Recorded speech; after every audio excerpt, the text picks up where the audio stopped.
নমস্কার দর্শক বন্ধুরা, আপনাদের সবাইকে ডাক্তারবাবু ইউটিউব চ্যানেলে স্বাগত। আজকে আমরা এসেছি কলকাতার বিশিষ্ট জেনারেল ও ল্যাপ্রোস্কোপিক সার্জন ডক্টর মৈনাক পালের চেম্বারে। ডাক্তারবাবু, আপনাকে আমাদের ইউটিউব চ্যানেলে স্বাগত। আপনাকে আমার প্রথম প্রশ্ন, পাইলস আসলে কি? পাইলস হচ্ছে আমাদের রেকটামের মধ্যে যে কুশানিং ভেন্স থাকে, অর্থাৎ যে ভেন্সগুলি আমাদের রেকটামকে স্টুল প্যাসেজে হেল্প করে যাতে ফ্রিকশনাল ফোর্স কম হয়, সেই কুশানিং যে ভেন্সগুলি থাকে নর্মালি 3, 7 অ্যান্ড 11 o'clock পজিশনে থাকে, সেই ভেন্সগুলি কারু কারু ক্ষেত্রে ডায়ালেটেড হয়ে ইনগর্জড হয়ে সেই ভেন্সগুলি ফুলে ওঠে এবং ফুলে উঠলেই সেই ভেনের ওয়াল উইক হয়ে যায় এবং সেই উইকনেস থ্রু দিয়ে অনেক সময় সেগুলি রাপচার করে সেখান থেকে ব্লিডিং হয়। এটি হচ্ছে পাইলস। এবং অনেক সময় এই প্রোল্যাপসড ভেন্স অর্থাৎ ফুলে ওঠা এনগর্জড ভেন্সগুলি পায়খানা দ্বার দিয়ে বাইরের দিকে চলে আসে, that is also called prolapse. সুতরাং এই পাইলস হচ্ছে এনগর্জড রেকটাল ভেন্স। তার দুটি সিমটম হচ্ছে, একটি হচ্ছে ব্লিডিং আর একটি হচ্ছে প্রোল্যাপস।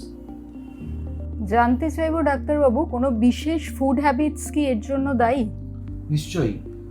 যে ধরনের খাবার দাবার খেয়ে আমাদের কনস্টিপেশন বাড়ার সম্ভাবনা থাকে, সেই সমস্ত খাবারগুলি প্রত্যেকটি পাইলসের জন্য দায়ী। কারণ আমাদের বুঝতে হবে যে কনস্টিপেশন হচ্ছে পাইলস হওয়ার পেছনে মূল কারণ।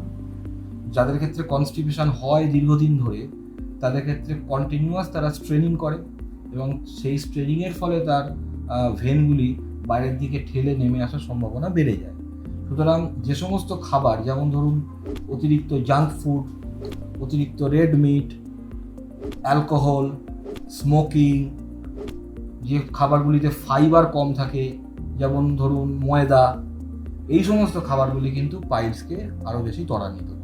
প্রাথমিক পর্যায়ে পাইলসের লক্ষণগুলি কি? আমি যেটা বললাম যে প্রাথমিক পর্যায়ে পাইলসের মূলত দুটি লক্ষণ, একটি হচ্ছে ব্লিডিং আর একটি হচ্ছে প্রোল্যাপস। এই দুটি লক্ষণ নিয়েই প্রধানত পেশেন্টরা আমাদের কাছে আসেন।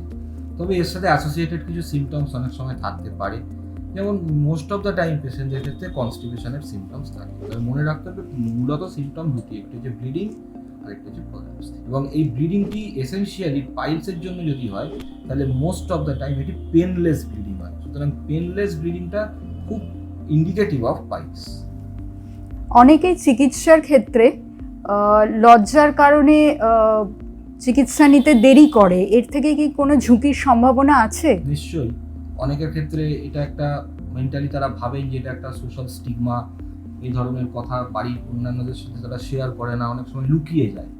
কিন্তু এই লুকিয়ে যাওয়ার ফলে তাদের ক্ষেত্রে ডাক্তারবাবুর পরামর্শ নিতে বা সঠিক চিকিৎসা চালু হতে তাদের ক্ষেত্রে ডিলে হয় এবং সেই ডিলের জন্য পাইলসের ক্ষেত্রে পাইলসের গ্রেডিং ক্রমশ বাড়তে থাকে। আমরা ক্লিনিক্যালি পাইলসকে গ্রেড 1 থেকে গ্রেড 4 পর্যন্ত অ্যাকর্ডিং টু দি সিমটমস আমরা ভাগ করি এবং প্রত্যেকটা গ্রেডিংয়ের চিকিৎসা আলাদা, পদ্ধতি আলাদা।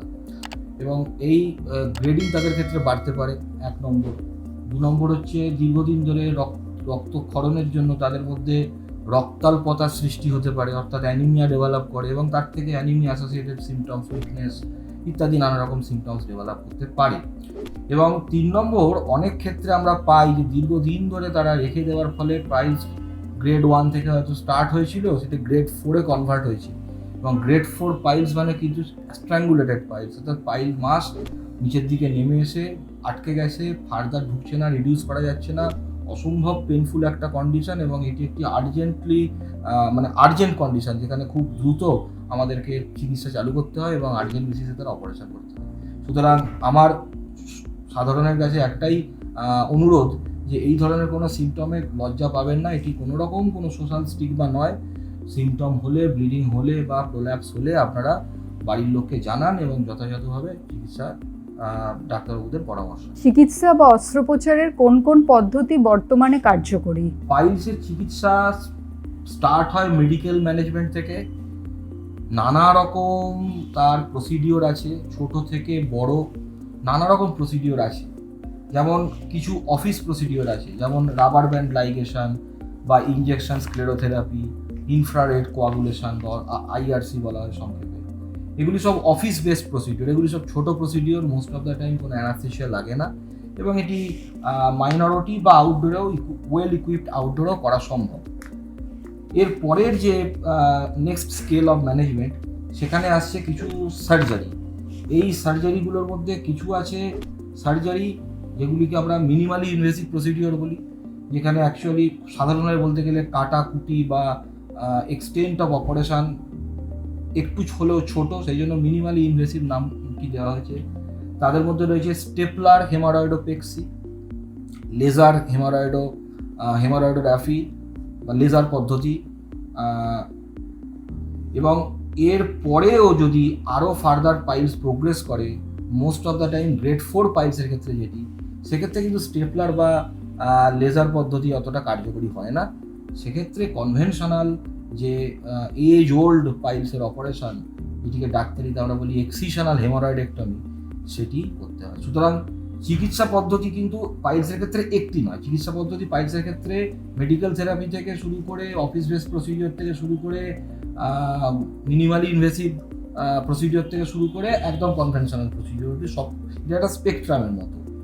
ডিপেন্ড করছে যে কোন ডিগ্রি অফ পাইলস ডাক্তারবাবু ডিটেক্ট করছেন এবং সেই according to the degree of piles কোন চিকিৎসা পদ্ধতি তার ক্ষেত্রে প্রযোজ্য, সেটি ডাক্তারবাবুর পরামর্শ অনুযায়ী চলা উচিত। তাহলে ডাক্তারবাবু জানতে চাইবো যে পাইলস থেকে কি সম্পূর্ণরূপে নিরাময় সম্ভব? একদম নিরাময় সম্ভব। পাইলস একটা কমপ্লিটলি কিউরেবল ডিজিজ এবং অনেকের আমাদের নিত্যদিন চেম্বারে অনেক পেশেন্ট আসে বলে তারা হয়তো কোথাও ইউটিউব থেকে বা কোনো বন্ধু বান্ধব বা পরামর্শ করে এবং সেখান থেকে তাদের মধ্যে ধারণা হয় যে পাইলস একবার হলে চিকিৎসা করা সত্ত্বেও সেটি আবার ফিরে আসে। সেই ধারণা কিন্তু একদম ভুল। পাইলস যদি প্রপার ওয়েতে চিকিৎসা করা হয়, তার জন্য যে চিকিৎসা পদ্ধতি লাগবে সেটি যদি প্রপারলি করা হয়, তাহলে এটি কিন্তু সম্পূর্ণরূপে নিরাময় করা সম্ভব। সম্পূর্ণরূপে নিরাময় যখন সম্ভব, তাহলে রোগী অপারেশনের কতদিন পরে স্বাভাবিক জীবনে ফিরতে পারবে?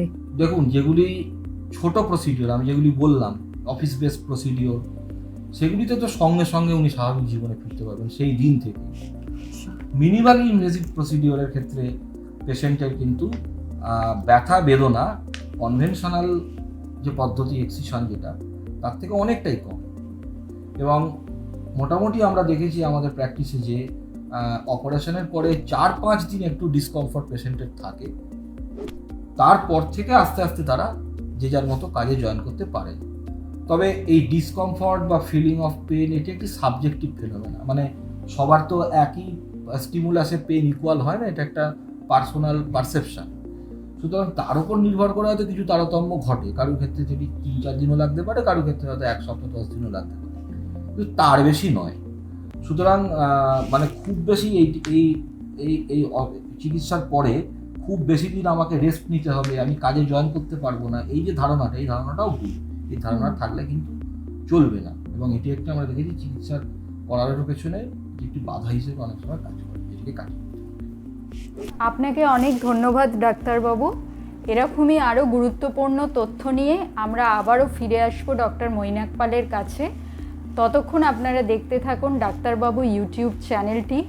ডক্টর মৈনাক পালের সঙ্গে যদি সরাসরি যোগাযোগ করতে চান, স্ক্রিনে দেওয়া নাম্বারটিতে আমাদের কল করুন এবং ভিডিওটি ভালো লাগলে লাইক এবং শেয়ার করতে ভুলবেন না।